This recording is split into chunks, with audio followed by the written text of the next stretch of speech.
नमस्कार दोस्तों, आज मैं किसी पार्टी की नहीं, उन लाखों युवाओं की बात करने आया हूं जिनके सपने सरकारी नौकरी से जुड़े हैं।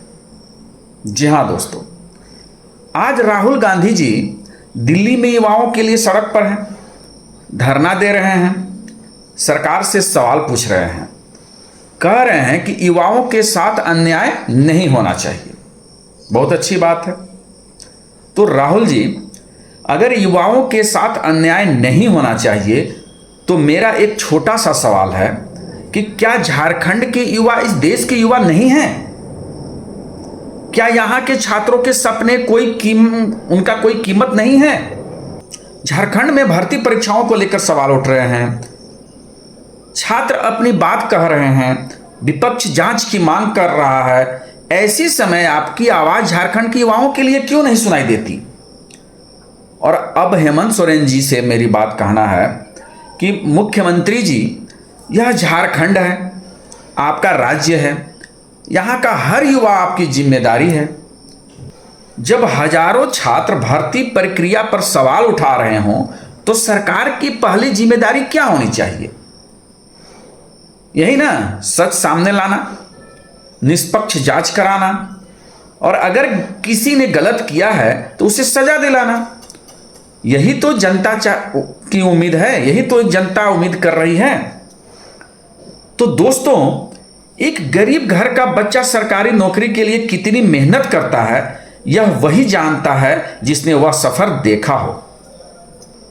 कोई सुबह 4 बजे उठकर पढ़ता है, कोई खेत में काम करके किताब खरीदता है, कोई अपने माँ के गहने गिरवी रख कर पढ़ता है, कोई पिता अपने जरूरतें छोड़ देता है, अपनी इच्छाओं को भी छोड़ देता है, सिर्फ इसलिए कि एक दिन उसके बेटा और बेटी के हाथ में नियुक्ति पत्र आए।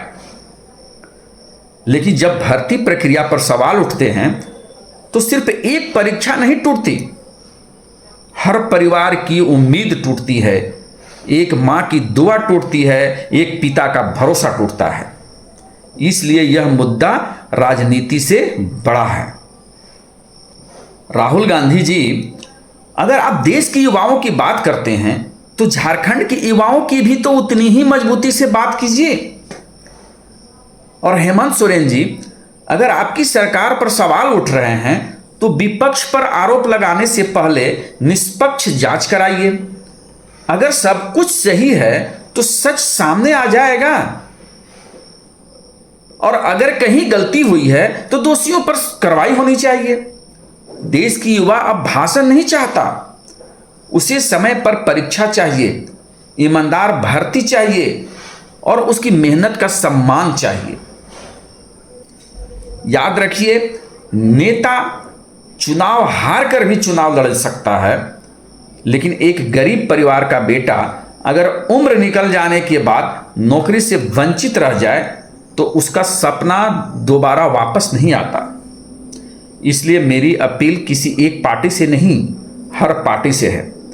युवाओं को राजनीति का हथियार मत बनाइए, उनके भविष्य को बचाइए, क्योंकि दिल्ली का युवा भी अपना है और झारखंड का युवा भी अपना है, और हिंदुस्तान का हर मेहनत करने वाला युवा इंसाफ का हकदार है। बाकी फैसला आप सबका है। क्या युवाओं के मुद्दे पर हर नेता की एक जैसी आवाज होनी चाहिए? दोस्तों, आप कमेंट कर बताइए कि क्या युवाओं के मुद्दे पर हर नेता की एक जैसी आवाज होनी चाहिए? अगर आपका जवाब हां है तो इस वीडियो को ज्यादा से ज्यादा लोगों तक पहुंचाइए। धन्यवाद। जय हिंद।